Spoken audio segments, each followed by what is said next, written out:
Non, ça fait broie. Allez, c'est bon, Rabotai, on y va. Donc on est le 26 Elul. Comme en français. C'est même date. C'est une Gemara dans ma série Rosh Hashanah. Il est marqué. On est le 26. Ah ouais. Il est marqué dans ma série Rosh Hashanah. Amar Rabbi Kruspedai, Amar Rabbi Yochanan. On avait vu ça d'ailleurs, cette Gemara, ça fait pas longtemps en Shabbat. Donc dit Rabbi Kruspedai au nom de Rabbi Yochanan. Shlosha Sfarim Niftachin Berosh Hashanah. 3 livres sont ouverts à Rosh Hashanah.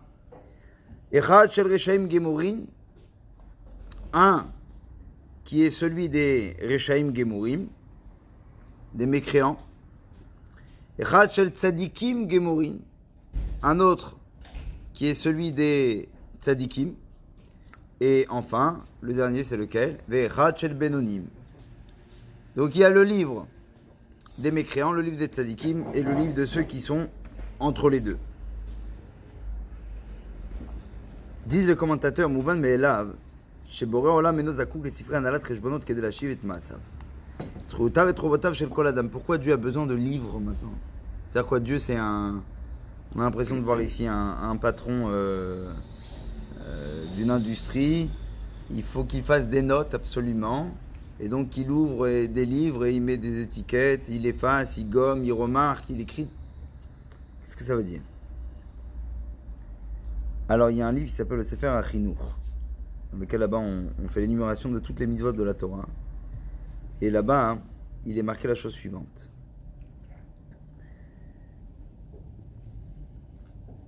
Asfarim alalou, c'est quoi ces livres-là dont on parle?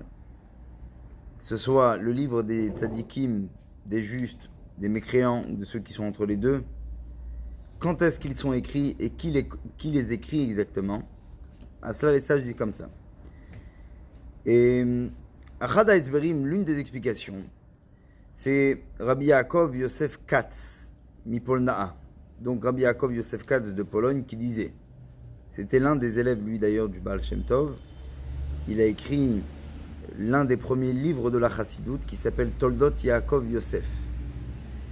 Et lui là-bas, hein, il ramène l'explication suivante. Il dit, en fait, ces livres-là, ils sont ni plus ni moins écrits, non pas par Dieu, mais par nous-mêmes. Mais Ma'amarim HaKodmim mitmakanu bayicholet ubatzorer shelanu leishtamesh bekriyat bigdushat yemei harachamim v'aselichot. On a parlé dans les jours précédents comme quoi il est important d'avoir ce qu'on appelle de se servir de ces jours-là afin de se construire une sorte d'abord de base d'abord au niveau de la confiance de la personne. Et donc une fois que je connais quelles sont mes qualités, que je reconnais qui suis-je, là je suis en mesure de pouvoir aller avancer encore plus haut. Et il dit à part cela que Rabbi Yaakov qui critique Yoter Likvat Gorale Nupni Shumfaresh Achlatot Shelanu Alalu En Nirtavot Basfarim Aniftachim Berosh Hashanah. Et il dit en fait, nos avancées, nos décisions quelque part, notre volonté d'avancer, c'est un petit peu justement la capacité que nous avons à écrire dans ces livres qui sont ouverts à Rosh Hashanah. Donc nous on a toujours cru jusqu'à maintenant qu'en fait l'ouverture, c'était l'ouverture de quoi? C'était l'ouverture que Dieu fait. En fait, Dieu n'ouvre pas des livres, ou du moins même si les livres sont ouverts, c'est pas Dieu qui les écrit. Ce qui écrit, on va dire l'histoire qui est marquée dans ces livres-là, c'est nous qui l'écrivons. À travers quoi? À travers tes propres décisions. Et il dit, est-ce qu'on comprend ce que cela veut dire?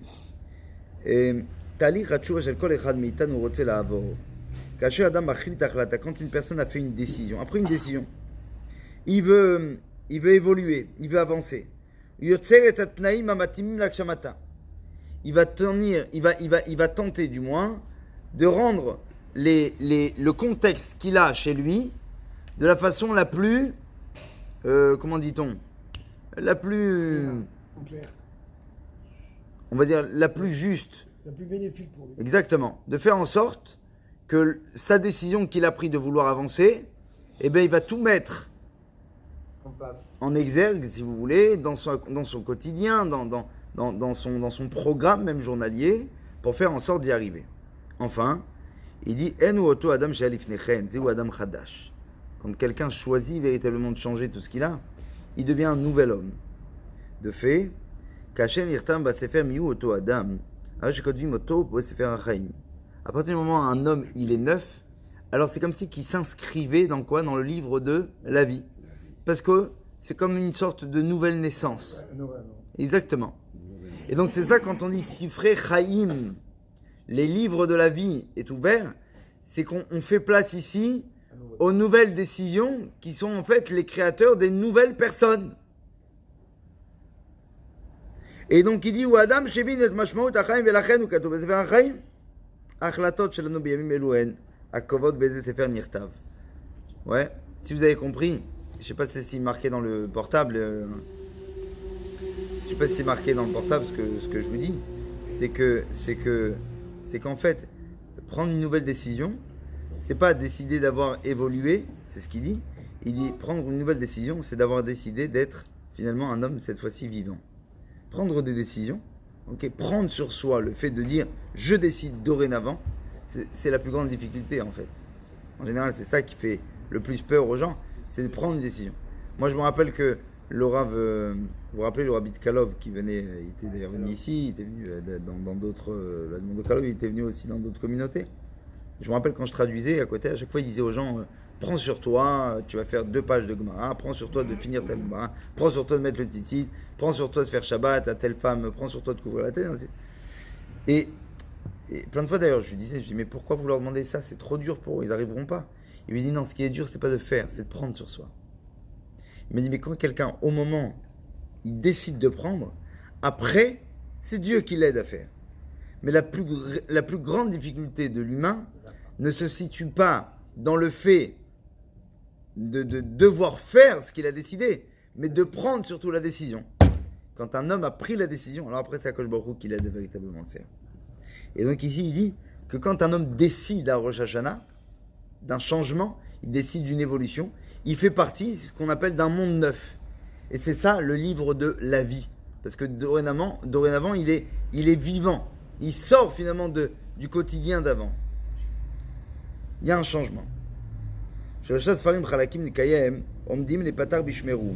בזיכרונו של כל אחד מאיתנו זכורות תמונות של מפגשי פסגה שבהם נפגשו אנשים החושבים שהם המחליטים מה יהיה. On a vu par exemple, ça fait pas longtemps, le G7, où tu vois les têtes qu'on appelle ça un petit peu ceux qui décident quelque part de la direction de ce monde-là. On a l'impression de voir ça et de dire bon, bah voilà, c'est entre eux que le monde revient aujourd'hui. Ils ont les clés de ce monde. Les États-Unis, l'Europe, ainsi de suite, ils sont tous là. Il dit seulement on leur met de magnifiques stylos à côté d'eux. V'em al mizkarim, avanot, eskemim. Mais qu'est-ce qu'ils font avec ce stylo? Ils prennent des notes, ils signent dessus, ils signent des accords. Là, nous tsafouim mifgash pisga amiti. Ils pensent eux que le monde est entre leurs mains, alors que nous, véritablement, on décide d'avoir au moins notre vie en main. Avec qui? Avec Dieu. Amachlit Maïe, qui lui, véritablement, cette fois-ci, en est l'instigateur de ce monde. Quand on a en nous, eh bien, cette eau, quelque part, ce sentiment en train de bouillir en nous, et dans lequel on est complètement irrigué d'une volonté qui est pure, avec des stylos pour signer, qui sont à côté de nous, c'est-à-dire c'est nos marzorim, c'est ça nos stylos de Rosh Hashanah. Alors, nitpalel lifnei mi shebara otam, on arrive à prier Bezrat Hashem devant celui qui a créé tout cela, qui nous donne la force, la puissance et surtout le courage. L'artom besefer anachon, de savoir signer dans le bon et le juste livre qui sera ouvert devant nous. C'est ça qu'on dit Sifrei Chaim ou Metim lefanecha niftachim. C'est pas que Dieu, il n'y a pas marqué que Dieu il écrit. Ouais. On nous dit que en fait on nous demande, Akadosh Baruch Hu, il ouvre les livres et c'est comme si il te dit voilà, mais dans quel livre toi tu veux être, dans quel livre tu as décidé, et c'est quoi qui va faire qu'il va plus aller dans le livre, dans les décisions que tu auras prises le jour de Rosh Hashanah. Ba'asher Usham, ce que j'ai expliqué hier à la radio. Ils m'ont dit mais après tout c'est pas un jour d'angoisse, pourquoi appeler ça une fête? C'est une angoisse. Et en fait, non, pas du tout. Pourquoi c'est un jour de fête? C'est parce que saisir une journée, c'est saisir toute l'année. C'est une opportunité extraordinaire de dire que les moments, les sentiments, la relation que je vais avoir avec Dieu pendant Rosh Hashanah, eh bien, ça va me permettre de pouvoir redorer le blason et de faire en sorte que non seulement tout a été effacé, mais mieux que cela. De dire que si maintenant Dieu veut me donner une bracha, il ne verra pas l'année passée, il verra juste ce jour-là. Juste le jour de Rosh Hashanah. C'est pour ça qu'il est plus que déconseillé de dormir. Un petit peu comme une sorte d'attachement, de dire voilà, Dieu il est là, je me dois de lui faire honneur, je tente à rester éveillé. Pourquoi? Parce que se joue maintenant, précisément, eh bien, le dessin d'une année tout entière. Top, Razak Obo. Jet set.